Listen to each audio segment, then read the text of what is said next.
Animal Farm by dr.york. Read by Steve Mark. By the late summer, the news of what had happened on Animal Farm had spread across half the county. Every day, Snowball and Napoleon sent out flights of pigeons whose instructions were to mingle with the animals on neighbouring farms, tell them the story of the rebellion, and teach them the tune of Beasts of England. Most of this time, Mr. Jones had spent sitting in the tap room of the Red Lion at Willingdon, complaining to anyone who would listen of the monstrous injustice he had suffered in being turned out of his property by a pack of good-for-nothing animals. The other farmers sympathised in principle, but they did not at first give him much help. At heart, each of them was secretly wondering whether he could not somehow turn Jones's misfortune to his own advantage. It was lucky that the owners of the two farms which adjoined Animal Farm were on permanently bad terms. One of them, which was named Foxwood, was a large, neglected, old-fashioned farm, much overgrown by woodland, with all its pastures worn out and its hedges in a disgraceful condition. The owner, Mr. Pilkington, was an easy-going gentleman farmer who spent most of his time in fishing or hunting according to the season. The other farm, which was called Pinchfield, was smaller and better kept. Its owner was a Mr. Frederick, a tough, shrewd man, perpetually involved in lawsuits and with a name for driving hard bargains. These two disliked each other so much that it was difficult for them to come to any agreement, even in defense of their own interests. Nevertheless, they were both thoroughly frightened by the rebellion on Animal Farm, and very anxious to prevent their own animals from learning too much about it. At first, they pretended to laugh, to scorn the idea of animals managing a farm for themselves. The whole thing would be over in a fortnight, they said.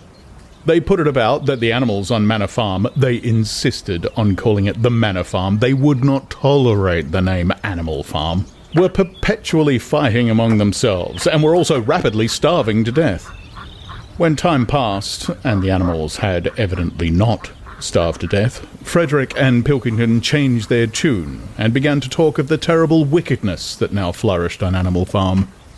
It was given out that the animals there practiced cannibalism, tortured one another with red-hot horseshoes, and had their females in common. This was what came of rebelling against the laws of nature, Frederick and Pilkington said. However, these stories were never fully believed. Rumours of a wonderful farm, where the human beings had been turned out and the animals managed their own affairs, continued to circulate in vague and distorted forms, and throughout that year a wave of rebelliousness ran through the countryside. Bulls, which had always been tractable, suddenly turned savage. Sheep broke down hedges and devoured the clover. Cows kicked the pale over, hunters refused their fences and shot their riders on the other side. Above all, the tune and even the words of Beasts of England were known everywhere. It had spread with astonishing speed. The human beings could not contain their rage when they heard this song, though they pretended to think it merely ridiculous. They could not understand, they said, how even animals could bring themselves to sing such contemptible rubbish. Any animal caught singing it was given a flogging on the spot. And yet, the song was irrepressible. The blackbirds whistled it in the hedges, the pigeons cooed it in the elms, it got into the din of the smithies and the tune of the church bells. And when the human beings listened to it, they secretly trembled, hearing in it a prophecy of their future doom. Early in October, when the corn was cut and stacked and some of it was already threshed, a flight of pigeons came whirling through the air and alighted in the yard of Animal Farm in the wildest excitement. Jones and all his men, with half a dozen others from Foxwood and Pinchfield, had entered the 5-barred gates and were coming up the cart track that led to the farm. They were all carrying sticks except Jones, who was marching ahead with a gun in his hands. Obviously, they were going to attempt the recapture of the farm. This had long been expected, and all preparations had been made. Snowball, who had studied an old book of Julius Caesar's campaigns which he had found in the farmhouse, was in charge of the defensive operations. He gave his orders quickly, and in a couple of minutes every animal was at his post. As the human beings approached the farm buildings, Snowball launched his first attack.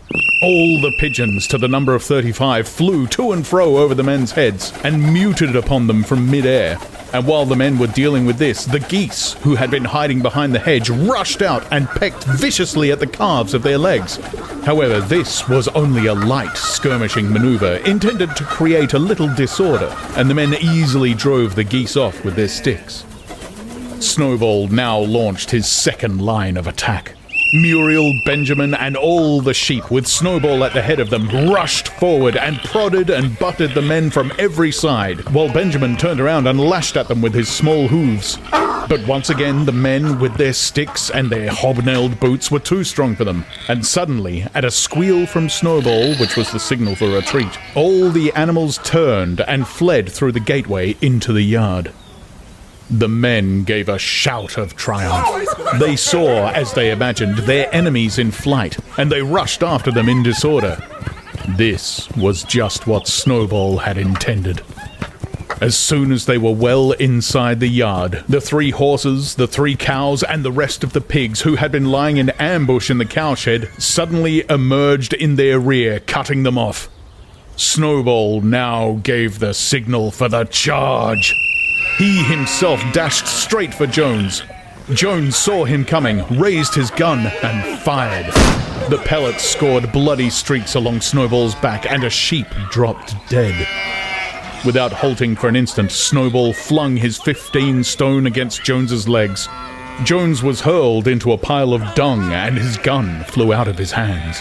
But the most terrifying spectacle of all was Boxer, rearing up on his hind legs and striking out with his great iron-shod hooves like a stallion. His very first blow took a stable lad from Foxwood on the skull and stretched him lifeless in the mud. At the sight, several men dropped their sticks and tried to run. Panic overtook them, and the next moment all the animals together were chasing them round and round the yard. They were gored, kicked, bitten, trampled on. There was not an animal on the farm that did not take vengeance on them after his own fashion. Even the cat suddenly leapt off a roof onto a cowman's shoulders and sank her claws in his neck, at which he yelled horribly.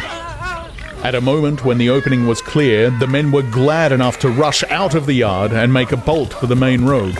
And so, within 5 minutes of their invasion, they were in ignominious retreat by the same way as they had come, with a flock of geese hissing after them and pecking at their calves all the way.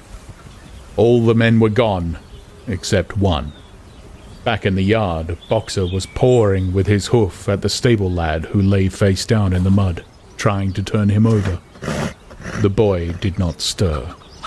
"He is dead," said Boxer sorrowfully. "I had no intention of doing that. I forgot that I was wearing iron shoes. Who will believe that I did not do this on purpose?" "No sentimentality, comrade," cried Snowball, from whose wounds the blood was still dripping. "War is war. The only good human being is a dead one." "I have no wish to take life, not even human life," repeated Boxer, and his eyes were full of tears. "Where is Molly?" exclaimed somebody.